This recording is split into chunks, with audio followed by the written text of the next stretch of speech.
حياكم الله متابعينا وكل الهلا بيكم حبايبي. رجعت لكم هنا بهذه القناة، صورت لكم هذا الفيديو.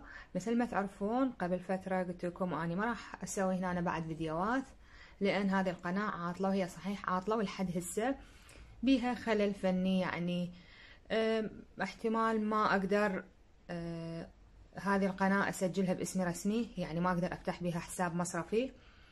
فبيني وبين نفسي قلت اني هذا الشي ما يهمني، اني ما فاتحتها على مود احصل من عندها فلوس او ارباح او فد شي، لا بالعكس. حتى من تقولوا لي العدد قليل، لان هو هذا السبب اللي يخلي عدد المشتركين قليل بيها. فالموجودين هنا ما شاء الله صلوات على النبي صاروا 17. من بعد ما قلت انه انا ما راح اصور بهذه القناة، خلال 3 ايام زادوا 2000. الحمد لله، خير وبركة من رب العالمين.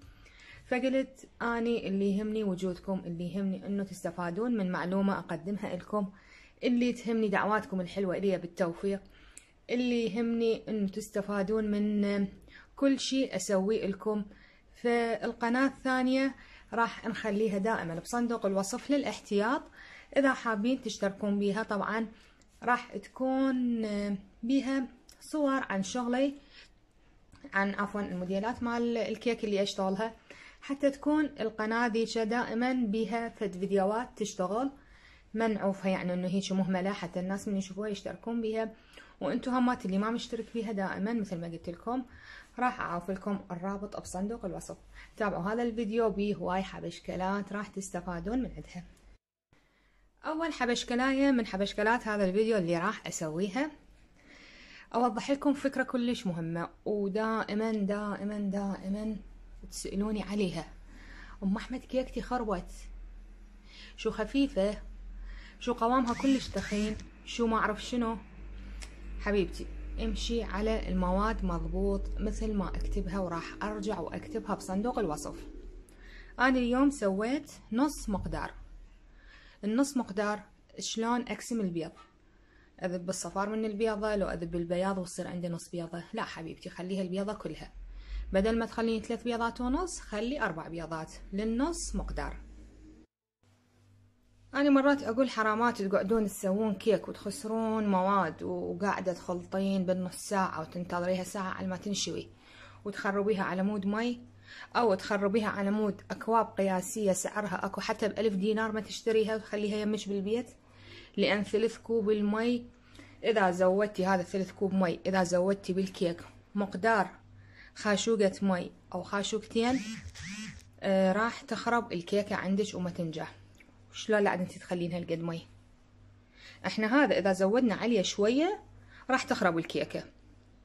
فيعني بعد ماكو داعي اشرح لك، اذا خليتي هالقد كمية مي ايش راح يصير عندك؟ راح تصير شوربة كيك، ما راح تصير كيكة اسفنجية. فخلوا هالشي ببالكم. ال3 كوب الاخر مرة ارجع واعيده اقل من النص بشوية. يعني بعد انا اذا اخلي ثلث واخلي ثلث يصير كوب كامل، هو الثلث يتقسم على 3. وهذا هو، هذا هو العلة اللي موجودة بكل كيكة تفشل. هسه هنا أنا راح أبلش بالكيكة. خلي كريمة بالقاعدة. طبعا أنا مسوية حشوة الكيكة، تمام، أنا مسوية حشوة الكيكة، بس كان بيها وكاتبة عليها حشوتي الخاصة موجودة بالقناة، وكاتبة عليها حشوتي الخاصة، ومخلية بيها فراولة عبالك، مخلية بيها صاروخ. شلون الفراولة ويا الكاكاو والشي وما اعرف ايش، وتتضارب الطعم يتضارب وما اعرف ايش. يا حبيبتي غير هي طلبية طلبوها من عندي انا ياهم مالتي. عسى ما تردين احشيها عدس، هم احشيها عادي. اني احشي حسب الخاصة، الكيك الطلب خاص، احشيها مثل ما الناس يطلبوها من عندي. بس هذه اللي 15,000 هسه انا دا ابيعها، تكفي 12 نفر. وهاي حشوتها مثل هسه ما تشوفوها. هذه انا محددتها بحشوتين. راح نخلي اول طبقة. وهواي طبعا يجيني شغل اني متقيدة بيه، لان مثل ما تعرفون اني طلبيات اسوي، اني مدى اشتغل بكيفي. هاي دائما الشبشة اللي اوصيكم تسووها، بس لا تكثرون كريم، هالقد كلش كافي، خفيفة اسويها. هذه تلزمني الكيكة. هنا ايش راح اخلي؟ راح اخلي التوفي راح اخلي له اول مرة حبيبات الكاكاو بهالشكل هذا. فمثل ما قلت لكم يا حبايبي، طلبيات الكيك اكثر الموديلات اللي اشتغلها واللي احشيها تجيني حسب طلب خاص، واني دا اشتغلها وبنفس الوقت اصورها اقول حتى تستفادون من عندها. هسه شو نجيب التوفي مالتنا ونوزعها على الكيكة. الكيكة هذه سويتها نص مقدار ابيض. الطريقة موجودة عندي بالقناة مصورتها. مثل ما قلت لكم النص مقدار راح تسألوني، اكيد متأكدة 1000000% راح تسألوني البيض ايش قد. تستخدمين 4 بيضات حتى تكون عندك الكيكة هشة وحلوة. اذا تستخدميها 3 بيضات ما اعرف راح تطلع ضايجة من الفرن، ما ادري، انا احسها تطلع الكيكة ضايجة اذا اقل البيض. فهاي نجيب هذه الطبقة خليها بهالشكل هذا، وارجع اسقيها مثل ما قلت لكم سيراب كيفكم تردون. اذا للكاكاو اذا تردون تضيفوا له نسكافيه هم تصير طيبة.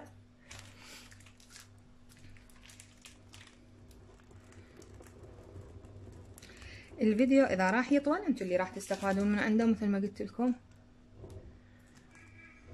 عادي ابقوا استفادوا من عنده، تردون تمشوا كيفكم، بس اني المعلومات اذكرها خلال الفيديو للي يحب يستفاد منها. هنا راح اضيف الجوز تقريبا هنا مو ربع كوب، 3 كوب. اني اقول هالقد، بس احنا بينا طبيعة نحب زايد، واني بيا طبيعة احب معاميلي خصوصا اللي مثلا ما يدققون وياي مثلا بحشوة، ما يدققون وياي بسعر، اكرمهم يعني بفشي اسويهم زيادة ولو اكثر. شغلي اني هيجي الحمد لله هي هذه الحشوة اللي تجيب لنا زبائن.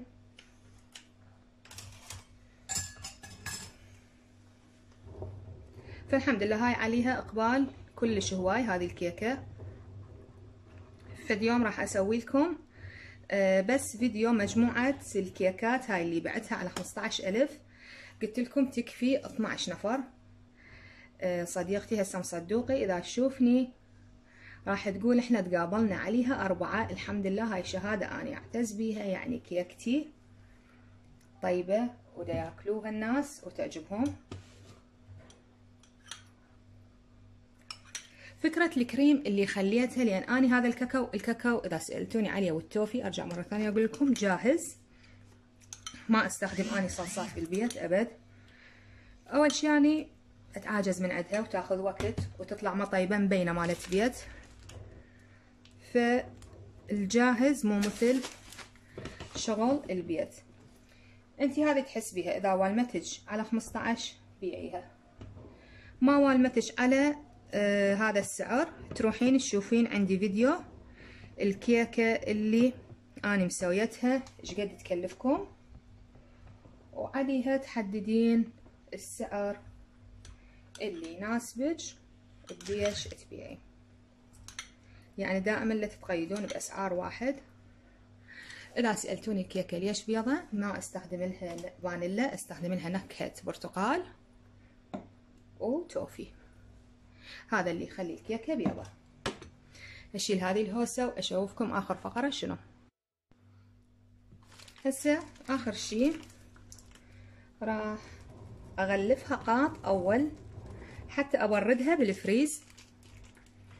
اخلي اطار هنا واطار هنا، ليش؟ حتى احصل على كيكة اطرافها كلها عدلة، شكو مكان اعوج حبشكلات همات منا ومنا طالعت لنا كلها تروح. أنا ما أريدها ناعمة، أنا أريدها بس تعديل للكيكة. شوفوا، وكريمتي هذه ثخينة، شكو مكان زايد منا ومنا أخلي بيه الكريمة وأمليها، أخليها تطلع عندي قطعة واحدة. أول شي راح تساعدش بالتزيين، راح تطلع الكيكة مرتبة.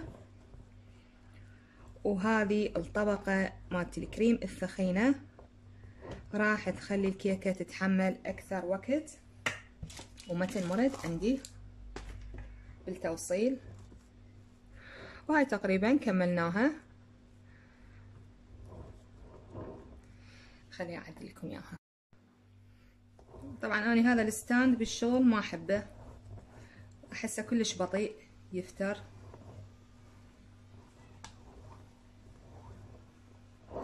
عندي هذاك الحجري، هذا سعره 5000 هذا. طبعا البارحة فيديو البارحة اللي نشرت لكم اياه مطيبات فانيلا، هم زين تذكرت. مطيبات فانيلا هي بيج ببغداد مو محل، وعفت لكم رقمه بالشنو بالتعليق مثبته. اوكي، ورقم اعتقد واتساب عنده، فاتصلوا بالولد وطلبوا من عنده الحاجة اللي تردوها. اسعاره حلوة ومناسبة. توصيل داخل محافظة بغداد 5000 وتوصيل محافظات 8000. هاي اللي هو بيج مطيبات فانيلا. انستا سألته ما جاوبني، ما اتصور عنده انستا. ما تطلع عندكم منشوراته بالفيس ما يطلعش ناشر، لان لازم تدزوله طلب صداقة حتى تطلع المنشورات ياكم. وهذه كيكتنا كملناها. هسه شو نسوي؟ نروح نخليها بالفريز تبرد. شوفوا شلون عدلة سويت جوانبها. اهم شيء اهم فقرة تسووها عدلة، اذا ما سويتوها عدلة ترى شغلكم وتزيينكم كله راح يطلع اعوج. هذه سويناها عدلة وخلاص انتهت. شلون ما اريد ازينها اني اتحكم بها، مو الكيكة تتحكم بها. شوفوا شلون قوية، يعني تحمل طسات ما اعرف ايش تتحمل زلزال اكثر من هالزلزال هذا. كريمتي ثخينة، كوب ونص كريم وبكوب مي. بس كوب شنو يوم ايش قد اسحق، يلا ما يخالف. الكريمة مالت التزيين كوب بكوب. بنهاية الفيديو اذا عجبكم لايك للفيديو، اشتراك بالقناة. هذه اشتركوا بيها ما يخالف، ادري بيها القناة عاطلة بس اشتركوا بيها. يهمني اشتراككم بيها ويهمني تواجدكم بيها، لان هذا المكسب الاساسي تواجدكم بيها انتو. انا ما تهمني الارباح مثل ما قلت لكم، يهمني تواجدكم ويهمني تستفادون من القناة. والحمد لله مجموعين هنا على محبة رب العالمين، والله يوفق الجميع. تحياتي لكم جميعا وبأمان الله.